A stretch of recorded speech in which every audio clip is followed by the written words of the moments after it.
हमारे यहाँ की कई रानियों ने जौहर कर लिया था। वो एक बहुत वीरता, मुझे लगता है, मैं रोंगटे खड़े हो रहे हैं मेरे, बहुत वीरता का काम है अपने आप को अग्नि में समा देना। अब मतलब एक सीता माता ने अपने आप को अग्नि में दे दिया था, और I am still getting those goosebumps.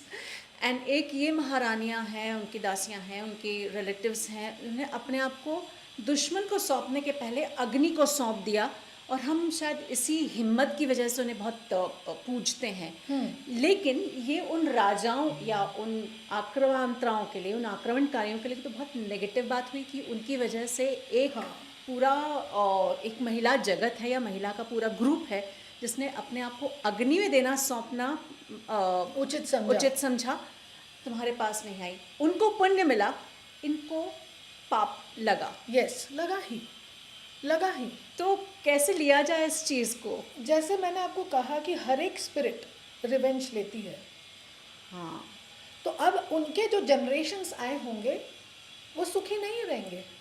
किसी न किसी तरीके से उनमें विवाह दोष का उत्पन्न होना, राज्य साम्राज्य चले जाना, जो कि खिलजी का भी हुआ ही ना। हाँ। तो क्यों हुआ वो? आप किसी शासकों में से एक मानते हैं। आप किसी इनोसेंट व्यक्ति को जीवित अवस्था में भी तंग करते हैं तो उसका पाप आपको लगेगा ही। और आपकी वजह से अगर किसी की मृत्यु हो जाए तो फिर आपकी आने वाली सारी जनरेशन्स तड़पेंगी उस कर्ज से। एक छोटा सा एग्जाम्पल है वो, देखिए, मैं जो भी केसेस बोल रही हूँ ना, ये मेरी अपनी केस नहीं है। In the sense I will tell you, बहुत सारे लोग बोलते हैं कि मेरे साथ ही हुआ, just to get more views, just to get more TRPs on television. I'm not one such person. जैसे हमारे लाइफ में क्या क्या समस्याएं होती है Aruna ji, financial issues, relationship issues, health issues, wealth issues, whatever, career, whatever. हाँ, यही चीज़ें बाकी हीलर्स के साथ भी होंगी, बाकी लोगों के साथ भी होंगी। तो there is nothing unique in it, नया कुछ नहीं है। Okay, but the thing is the way you put it, that makes a lot of a difference. Okay, तो ये एक चीज़ होती है। तो अभी जैसे जनरेशनल कर्सेस की बात अगर हम करें तो ऐसा होता है कि काफ़ी जगह में मेरे पास जो पास्ट लाइफ रिग्रेशन के केसेस आते हैं, जब मैं उनके लिए पास्ट लाइफ रिग्रेशन करती हूँ, because I am also a past life regression therapist, तो कई बार ऐसा होता है कि कुछ लोगों को ओरिएंटेशन इश्यूज होते हैं। अच्छा, मतलब समलैंगिक रहना। अच्छा, ठीक है। अमूमन तौर पे हमें PLR में क्या देखने को मिलता है कि पिछले जन्म में अगर आप फीमेल की बात करें और अगर वो शादी नहीं करना चाह रही and she is attracted to her gender, हाँ, तो पिछले जन्म में अमूमन तौर पे या तो उसको किसी ने एक्सप्लॉइट किया होता है या तो उसके साथ किसी ने रेप किया होता है, जिसकी वजह से वो दूसरे जेंडर से आकर्षित ही नहीं होती। ठीक है। तो मैं लोगों से ये हाथ जोड़ के विनती करना चाहूँगी कि किसी व्यक्ति के सेक्सुअलिटी पे कभी आप रिमार्क ना पास करें, क्योंकि वो आपके बच्चों के साथ भी कभी भी हो सकता है, because we all are old souls. हमें नहीं पता है कि किसकी क्या जर्नी रही है पहले।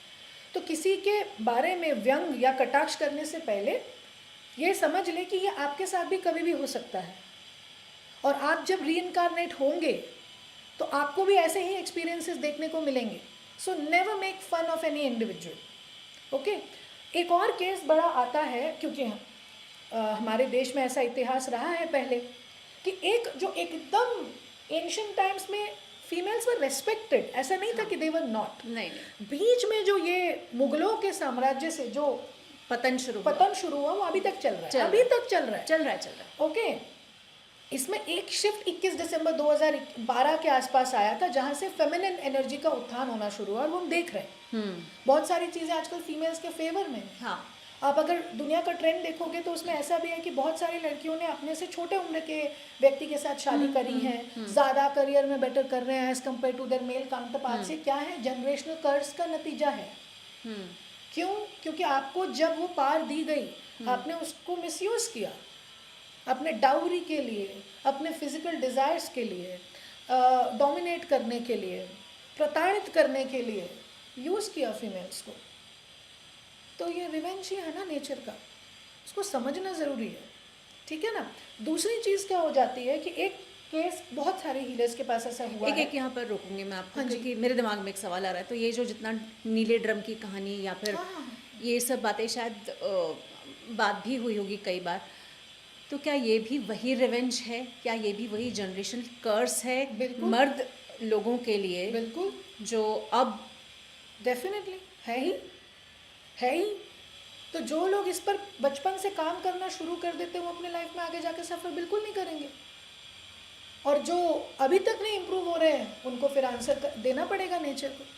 और फिर ऐसा क्यों होता है कि जो सोनम का केस हो जाता है, ड्रम का केस हो जाता है, या फिर अतुल का केस हो जाता है, जिसको बहुत बड़ा चढ़ा कर बोल दिया जाता है और फिर मीम्स के दुकान लग जाती है, एकदम झड़ी लग जाती है शादी के पहले। ये मतलब आप अभी भी सीख नहीं रहे हैं, अभी भी आप मैं वो समझ। देखिए मुझे तो ये समझ में नहीं आता, कोविड आके चला गया, अहमदाबाद में प्लेन क्रैश हो गया, ठीक है, कंटिन्यूस आगजनी की घटना हो रही है, एक्सीडेंट्स हो रहे हैं, कब जागेंगे लोग? क्या और होना होगा ये रियलाइज करने के लिए कि you are not sticking to your duties, you are not justifying your conscience, you are not. How many more incidents and accidents you need to realize that you are going in a wrong direction, in a wrong way? ये लोगों को समझ में नहीं आता है।